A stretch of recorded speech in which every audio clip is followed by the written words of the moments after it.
नमस्कार, आप देख रहे हैं बंसल न्यूज। मैं हूं आपके साथ रोमिता तिवारी। शुरुआत करते हैं बुलेटिन की और सबसे पहले हम रायपुर का रुख कर रहे हैं, जहां पर सीएम भूपेश बघेल पत्रकार वार्ता कर रहे हैं। सुनिए।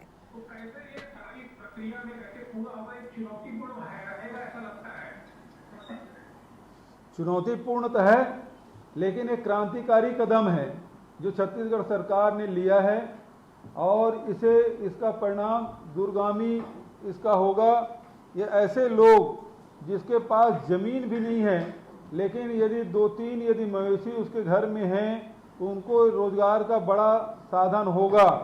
जो बड़े बुजुर्ग जो मजदूरी करने नहीं जा सकते वो गौपालन में भी लग सकते हैं, गोबर से उनको पैसा मिल सकता है। प्रति जानवर कम से कम यदि रेट तय होगा उसके हिसाब से 50 से 100 रुपये तक के दो तीन जानवर में वो रोज कमा सकता है गोबर से ही। तो ऐसे में लगभग 2000 से 3000 रुपया महीने लोगों को अतिरिक्त आमदनी हो सकती है।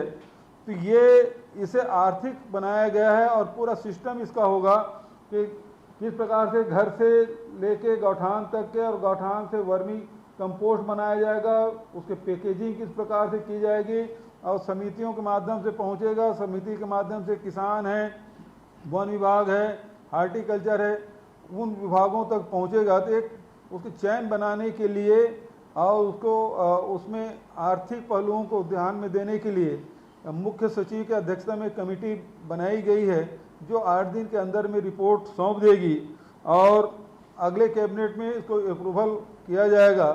और आप सबसे भी मैं सुझाव मांग रहा हूं कि इस सुझाव को दें और इसे किस प्रकार से इसके व्यवहारिक पक्ष को देखते हुए एक निर्णय लिया जा सके। और लेना था ले लें। संजीव गुप्ता पीटीआई। मैं पहले आपसे बोला था, मुख्यमंत्री जी मेरी आवाज आ रही है आपको? आ रही है। नमस्कार जी। मैं ये कह रहा था कि मैं पिछले दिनों एक गांव का दौरा किया था, वहाँ पे बहुत अच्छा व्यवस्था की गई है उस गांव में। वहाँ पे गोबर खरीदा जा रहा है, कुछ पैसे किलो में, फिर उसे लिया जा रहा है, फिर उसे गोबर गैस बना के उन्हीं घरों में वापस गोबर गैस किया जा रहा है। वहाँ पे बकायदा सोलर भी चल रहा है, मैं अपनी आंख से देख कर आया हूँ जी। ये इसको आपकी जो योजना है बहुत शानदार योजना है। इस योजना को इस तरीके से भी अपन जोड़ सकते हैं, इसमें जा सकते हैं। इससे हो ये रहा है कि 100 रुपये या 200 रुपये में प्रति महीने के हिसाब से उनको गैस दिया जाता है और वो काफी अच्छी योजना है। इस पर भी विचार किया जा सकता है, मुझे ऐसा लगता है। एक सवाल है कि क्या जो सरकार आपकी जो सरकार है वो इस तरह से भी इस योजना को आगे बढ़ा सकती है कि आपकी गोबर गैस प्लांट बना के हम घरों में उसका उपयोग करें और इस बनाने किसानों को भी रोजगार मिलेगा, वहाँ के लोगों को भी फायदा होगा। आपने सही कहा है और सरकार लगातार इस दिशा में प्रयासरत है और ये मल्टीपल एक्टिविटी हमारा गौठान बनेगा और इसमें आजीविका सेंटर हम बना रहे हैं। गोबर से न केवल हम वर्मी खाद बनाएंगे बल्कि उसे पिछले दिनों आपने देखा होगा कि गोबर से दिया भी बनाए थे, गोबर से कंडा भी बनाते हैं और शमशान घाट में भी इसका उपयोग किया जाता है। गोबर गैस भी बनाया जाता है, जिससे घर के भोजन भी मतलब सस्ता ईंधन इससे हो सकता है। तो ये सारी चीज़ें होगी यहाँ और जितने जिस गांव में मवेशी होगा उसके हिसाब से अलग अलग योजनाएं बनेगी, क्योंकि कम जानवर में आप गोबर गैस बहुत ज़्यादा आप प्राप्त नहीं करेंगे तो वो अनार्थिक होगा। जहाँ ज़्यादा मवेशी है 1000, 2000, 3000 यदि है, 3000 यदि मवेशी किसी गांव में हो गए तो वहाँ तो आप गैस सिलेंडर भरने की व्यवस्था आप कर सकते हैं और सिलेंडर पैक करके उसको बेचा भी जा सकता है। लेकिन कम मवेशी होगा तो उसे हम पाइपलाइन लगा के जहाँ गौठान नज़दीक के में घरें हैं वहाँ हम लोग उसको सप्लाई भी कर सकते हैं। तो ये सारी योजनाएं इसमें शामिल है। लेकिन सबसे महत्वपूर्ण बात यह है कि अभी तक के कोई सरकार है गोबर खरीदने की व्यवस्था नहीं की थी। छत्तीसगढ़ राज्य पहला राज्य है जो गोबर खरीदने जा रही है और ये हरेली के दिन संभवतः 21 जुलाई की तिथि होगी, उस दिन से योजना हम लागू करेंगे। तब तक के उसके रेट का निर्धारण करने के लिए उपसमिति बना दी गई है और प्रक्रिया किस प्रकार से संचालित होगी उसके लिए मुख्य सचिव की अध्यक्षता में कमेटी बना दी गई है।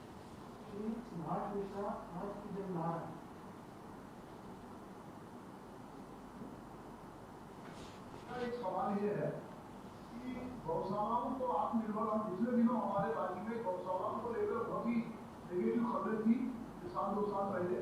तो गौशालाओं को आत्मनिर्भर बनाने के लिए, गौशाला बना के रोटी गाय पालन का, तो उसको आत्मनिर्भर बनाने के लिए आपकी इस योजना में कोई प्रावधान है क्या?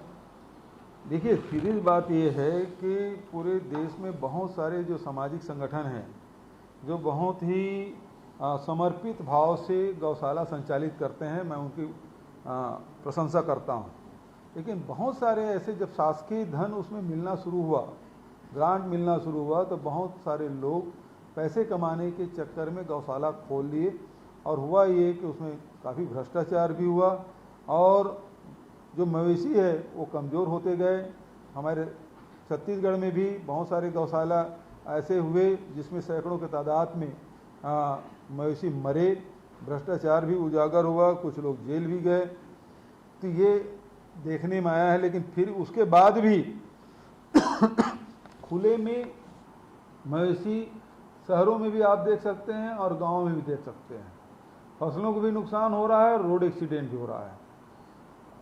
तो ये देखकर ही इसे व्यापक पैमाने पर जो छत्तीसगढ़ की जो परंपरा है, हमारे गौठान की परंपरा है, दहिहान की परंपरा है, उसे जोड़ते हुए इसे आर्थिक किस रूप से बनाया जाए, आधुनिक तौर तरीके से उसमें जोड़ें और वो योजना इस प्रकार से बनाएं कि उसमें शासन केवल एक बार शुरू करने में ही सरकार की ताकत लगेगी, बचत उसके इनकम इतने होंगे कि वो स्वयं ही समर्थ होंगे वो संचालित करने के लिए, और रोजगार भी मिलेगा। जब तक कि रोजगार से नहीं जोड़ेंगे, गौ पालन सफल नहीं हो रहा है, क्योंकि आज गौ पालन अनार्थिक हो चुका है। इसीलिए गोबर को जोड़ा गया है। गोबर से यदि पैसा, अभी तक के दूध से ही पैसा मिलता है, लेकिन गोबर से पैसा नहीं मिलता, और गोबर है वो ट्राली के हिसाब से बिकता है, जो उसकी कोई कीमत उतनी होती नहीं है। लेकिन आप देखेंगे कि सड़कों पे गोबर पड़े रहते हैं और उसके कारण से वातावरण भी दूषित होता है और एक्सीडेंट का कारण भी बनता है। तो ये योजना से गांव में भी लागू करेंगे और शहर में भी लागू करेंगे, तो इसका समुचित लाभ पूरे प्रदेश को मिलेगा, और मैं समझता हूँ देश के लिए भी एक उदाहरण होगा।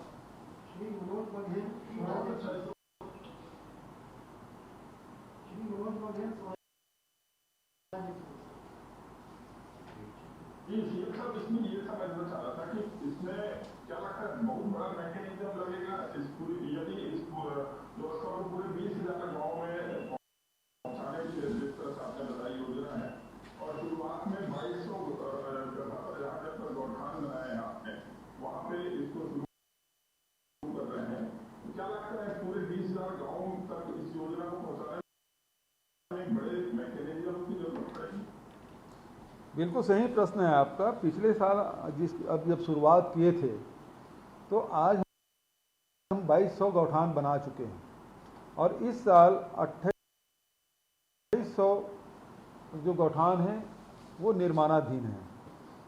जहाँ तक कि वनांचल की बात है, तो वहाँ अलग से व्यवस्था की जा रही है, क्योंकि वन अधिनियम को ध्यान में रखते हुए वहाँ उसकी कार्य योजना बनाई जा रही है। तो ये बहुत जल्दी हम उसके पूरे प्रदेश में हर गांव में इसको बनाने में सफल होंगे। और उसके साथ साथ आपने देखा होगा कि हम गौठान समिति बना रहे हैं। प्रभारी मंत्री के अनुमोदन से वो गौठान समिति बन रही है, और उसको पंचायत के माध्यम से हमने लिया है। स्व सहायता समूह हमारे सभी गाँव में है, नहीं है तो वहाँ बना दिया जाएगा, और हम इसको संचालित कर रहे हैं, तब ये स्थिति में आए हैं। और मैं समझता हूँ यदि 5000 गांव में भी इसको संचालित करेंगे तो एक बहुत बड़ा हिस्सा, मतलब हमारे 1/4 गांव, इससे छत्तीसगढ़ के 1/4 गाँव में हम शुरू कर पाएंगे।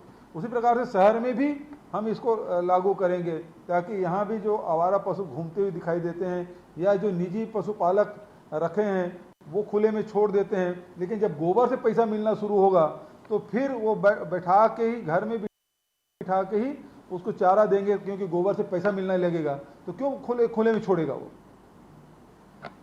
संजीव कुमार, नई दुनिया।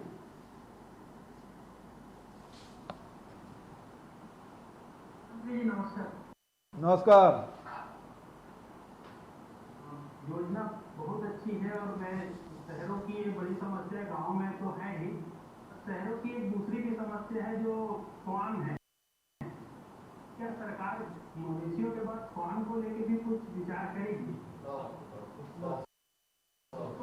हाँ, यहाँ वैसे तो सब डाक हाउस वगैरह बने हैं, लेकिन उसके बारे में भी नगर निगम इसमें उसमें अब डाक हाउस बनाए हुए हैं, उसके भी नियंत्रण करने की कोशिश की जाएगी।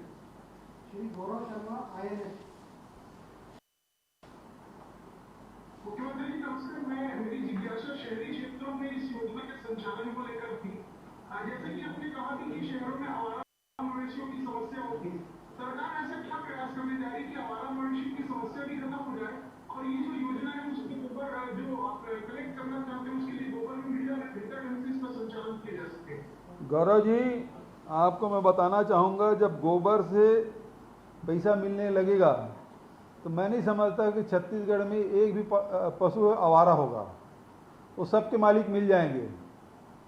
और यदि शहरों में भी घूम रहे हैं उसके लिए भी नगरीय प्रशासन के माध्यम से व्यवस्था की जा रही है। गोबर नगरीय प्रशासन भी खरीदेगी, उससे वर्मी कंपोस्ट बनाएंगे, उससे भी पैसा कमाया जाएगा। तो जो संग्रहण करता है उसको भी पैसा मिलेगा, कुछ लोगों को रोजगार भी मिलेगा और उससे वर्मी कंपोस्ट बनेगा, उससे पैसा भी कमाएंगे। तो ये व्यवस्था करने के बाद मैं नहीं समझता कि कोई पशु आवारा होगा, सबके अपने मालिक होंगे। Shri Samarendra Sharma India news.